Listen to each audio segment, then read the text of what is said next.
Norma Internacional de Contabilidad NIC 8, Políticas Contables, Cambios en las Estimaciones Contables y Errores.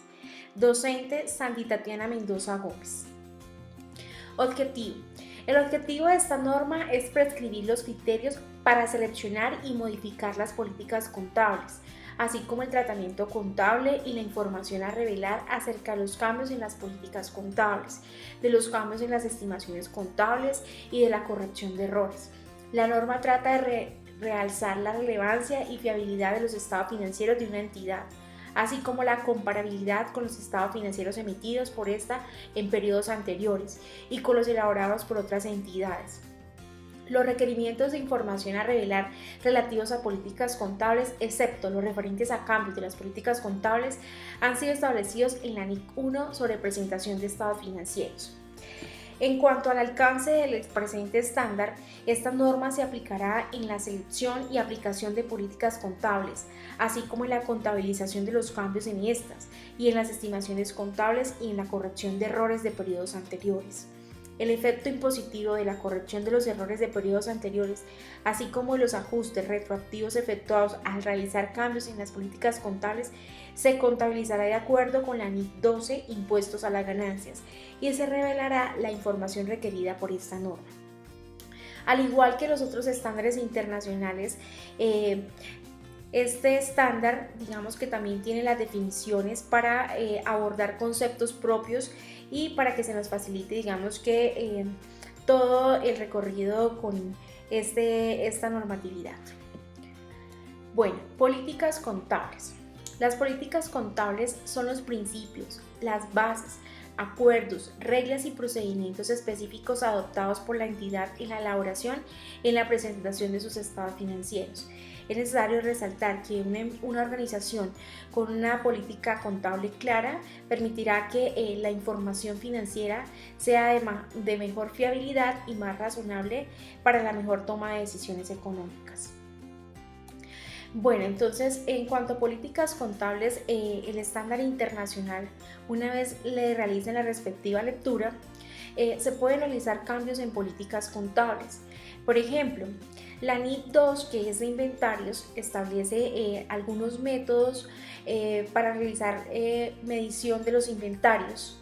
En este caso, por ejemplo, el método primeras en entrar, primeras en salir y el método ponderado. ¿Qué dice la NIC 8? Que uno le puede hacer cambios, digamos que en cambios en métodos, siempre y cuando digamos que se ajuste los requerimientos del presente estándar. La NIC 16 al igual. Sabemos que utilizamos para las propiedades planta y equipo, nos establece que podemos utilizar un método de medición como lo es la línea recta y las unidades de producción, que dice la NIC 8, puedo realizar estos cambios retrospectivos o prospectivos siempre y cuando se ajusten a los requerimientos de la NIC 8. En este caso, la solución basada en este estándar, es decir, en la norma internacional de contabilidad NIC 8 sobre políticas contables, cambios en las estimaciones contables y errores, dice que la entidad cambiará una política contable solo si tal cambio se requiere por una NIF, o en su defecto se lleva a lo que los estados financieros suministren información fiable y más relevante sobre los efectos de las transacciones, otros eventos o condiciones que afecten a la situación financiera, el rendimiento financiero o los flujos de efectivo de la entidad. En este caso, veamos que existe posibilidad de cambiar de métodos de medición, siempre y cuando en la organización se defina que el cambio de método va a permitir una mejor rentabilidad financiera en la empresa, y entonces aquí la NIC no lo constata de que siempre y cuando estos eventos o condiciones que afecten la situación financiera, el rendimiento financiero o los flujos de efectivo de la entidad, es decir, que si estamos cambiando un método a favor de la empresa para mejorar la rentabilidad, este cambio se puede hacer. El cambio en política contable. Entonces la política contable quedará, si inicialmente utilizaba, digamos, el método PEPS para los inventarios y ahora va a utilizar el método ponderado, se puede hacer dicha modificación de política contable. Bueno, aquí tenemos otro ejemplo. La compañía Fafra S.A. ha utilizado el método de depreciación acelerada hasta el 30 de septiembre del 2014. y desea sustituirlo por el método de línea recta en el 2015. ¿Qué tipo de cambio contable implica? ¿Cómo deberá Frafra S.A. contabilizar el ajuste? No considere los efectos relacionados con el impuesto a las ganancias. En este evento estamos ante un cambio en la política contable. Entonces, ¿qué estamos cambiando básicamente? El método de línea de depreciación acelerada por el método de línea recta. Entonces, la empresa Fafra determina que si el método de línea recta siempre hubiera estado en aplicación, la utilidad neta total de los años anteriores habría sido de 1.240.000, más alta de la alcanzada realmente. Recuerde que este ajuste se efectúa para el ejercicio anterior más antiguo que se presente, al 30 de diciembre del 2014. Estos 1.240.000 son el efecto acumulado retroactivo. Entonces, en este caso, lo que se expone es que si la compañía hubiese utilizado el método de línea recta, este hubiese sido con mayor rentabilidad para la empresa y se hubiese reflejado por 1.240.000. Cuando hablamos de retroactivo, estamos hablando de un uso en ejercicios pasados. Es decir, en este caso, digamos que el método de línea recta, el método o el último informe financiero que se hizo hasta el 30 de septiembre del 2014. Entonces, podemos hacer el respectivo cambio de la política contable sobre estos últimos estados financieros, haciendo el cambio retroactivo, es decir, a 30 de septiembre del 2014, y lo haríamos por 1.240.000 con el método de línea recta.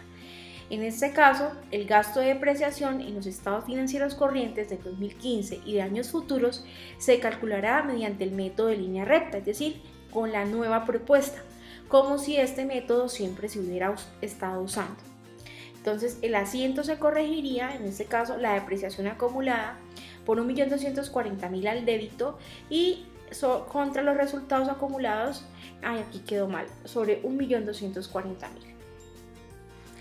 Bueno, entonces digamos que la solución basada en el estándar, entonces la entidad cambiará una política contable solo si tal cambio A se requiere por una NIF. En este caso no es un requerimiento de una NIF, sino que se cumpliría con la opción B. Lleva a que los estados financieros suministren información fiable y más relevante sobre los efectos de las transacciones, otros eventos o condiciones que afectan a la situación financiera, el rendimiento financiero o los flujos de efectivo de la entidad. En este caso, si la empresa lo hace con línea recta, pues se podrá reflejar como de manera razonable realmente el tema del tratamiento de la propiedad planta de equipo por 1.240.000.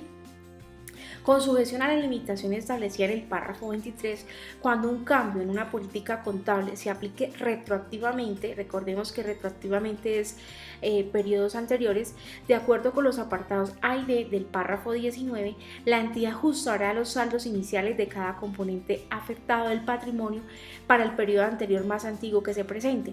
En este caso, el periodo más antiguo que se presentaba en el ejercicio era septiembre a 30 de septiembre.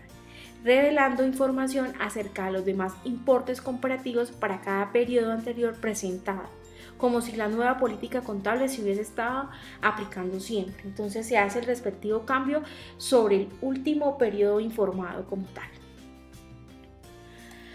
Listo. El otro tema que es importante abordar en este estándar es el cambio en la estimación contable.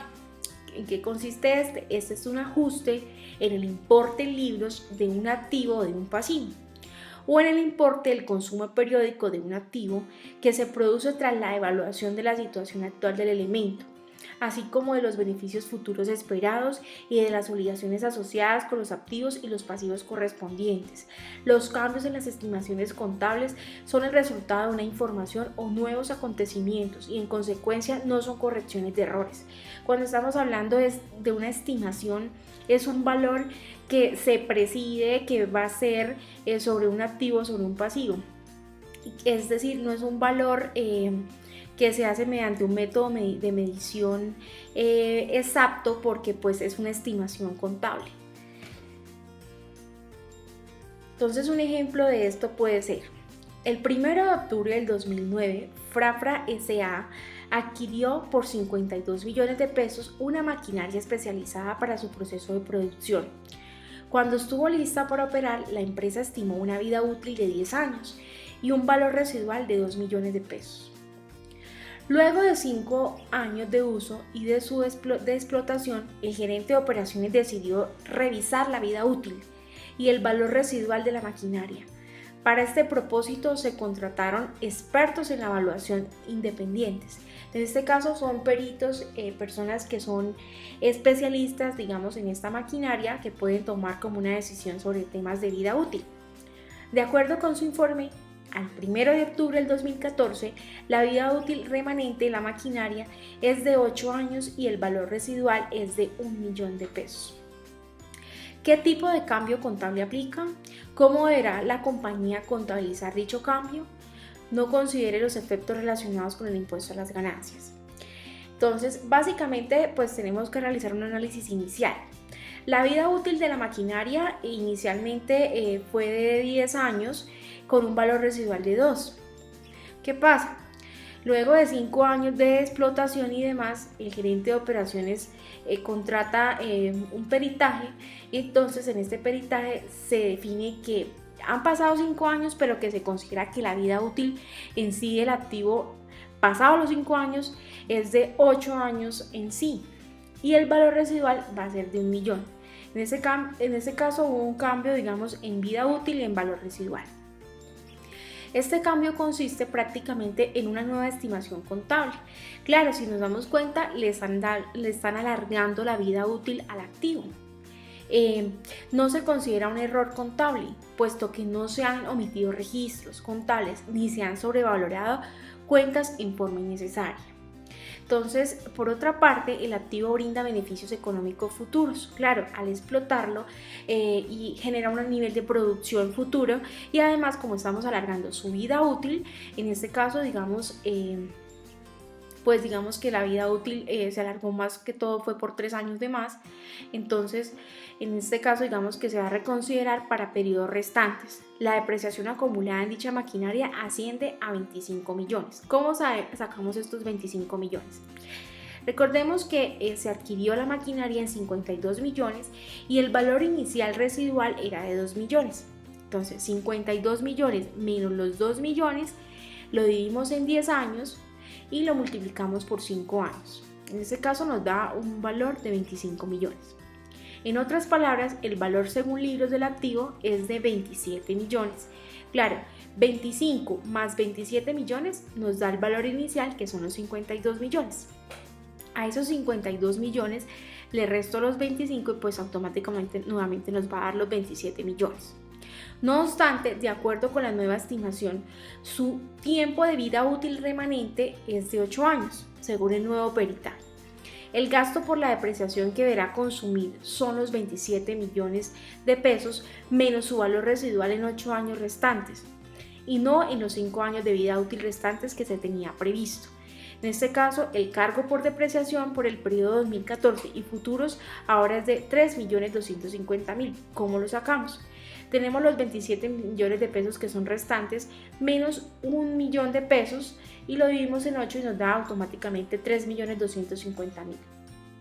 En este caso, los cambios en estimaciones contables según la NID 8 tienen un efecto prospectivo. ¿Qué quiere decir prospectivo? A futuro, que afectará al ejercicio corriente y futuros. En consecuencia, la compañía deberá reconocer un gasto por depreciación de 3.250.000. Esto para cada uno de los años que hacen falta por depreciar en el año corriente y los 7 siguientes. En este caso, pues por los 7 siguientes años, puesto que el cambio tiene un efecto sobre los resultados acumulados. Al finalizar el año en curso, la compañía debería haber registrado un asiento como el que se muestra a continuación. Entonces, el gasto por depreciación por 3.250.000 contra la depreciación acumulada por 3.250.000. ¿Cuál sería la explicación basada en el estándar? Entonces, el efecto de un cambio en una estimación contable diferente de aquellos cambios a los que se aplique el párrafo 37 se reconocerá de forma prospectiva, es decir, a futuro, incluyendo en el resultado.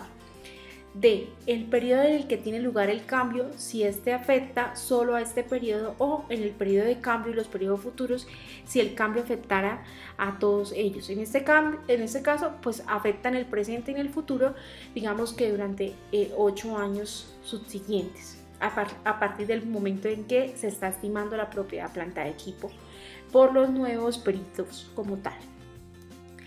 Bueno, errores de periodos anteriores. Son las omisiones o inexactitudes en los estados financieros de una entidad para uno o más periodos anteriores, resultantes de un fallo al emplear o un error al utilizar información fiable que estaba disponible cuando los estados financieros para tales periodos fueron formulados y podría esperarse razonablemente que se hubiera conseguido y teniendo en cuenta en la elaboración y presentación de aquellos estados financieros.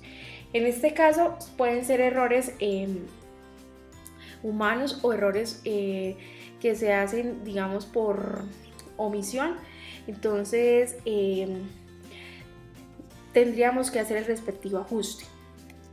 Entonces, en ejemplo, suponga que al finalizar el año 2014, Frafra S.A. determina que no registró la depreciación de ciertos activos en 2013. La entidad concluye que la utilidad neta reportada en este año fue sobreestimada en 1.350.000. ¿Qué situación tratamos en este ejercicio? Políticas, estimaciones o errores. ¿Cómo deberá contabilizar la compañía este evento? Este escenario pertenece a un error contable de ejercicios anteriores. Para corregirlo. ¿Por qué estamos hablando de un error contable? Básicamente estamos diciendo que la compañía no registró la depreciación de ciertos activos en el 2013. Entonces, al no registrarlo, pues se puede tomar como omisión en este escenario. Entonces debemos ajustar este efecto acumulado contra los resultados acumulados, como se muestran a continuación.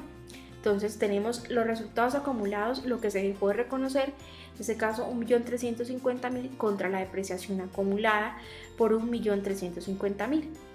Aunque en la práctica los ajustes al periodo anterior rara vez aparecen en los estados financieros de grandes compañías, puesto que son evaluados por auditores externos, inclusive anualmente o según los periodos, digamos que en donde se hace la auditoría, o inclusive por auditores internos, para reducir el riesgo de que pues la información financiera contenga dichos errores. Digamos que básicamente la solución basada en el estándar para este tipo de errores, entonces con sujeción a lo establecido en el párrafo 43, la entidad corregirá los errores materiales de periodos anteriores de forma retroactiva, es decir, retrocedemos a sucesos pasados en los primeros estados financieros formulados después de haberlos descubierto, o sea, vamos y destapamos ese error para corregirlo. En este caso, reexpresando la información comparativa para el periodos anteriores en los que se originó el error, y si el error ocurrió con anterioridad al periodo más antiguo para el que se presenta esta información, se deberá reexpresar los saldos iniciales de activos, pasivos y patrimonio para dicho periodo.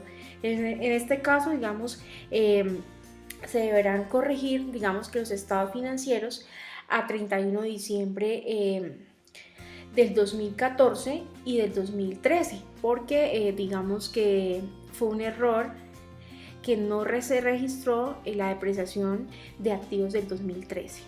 Entonces, digamos que al abordar el presente estándar o la NID 2, la NID 8, debemos tener en cuenta qué es una política contable, diferenciar a una estimación contable y diferenciar el error contable que se puede presentar en la información financiera. Muchísimas gracias. Estas son las referencias que se usaron para la presente explicación.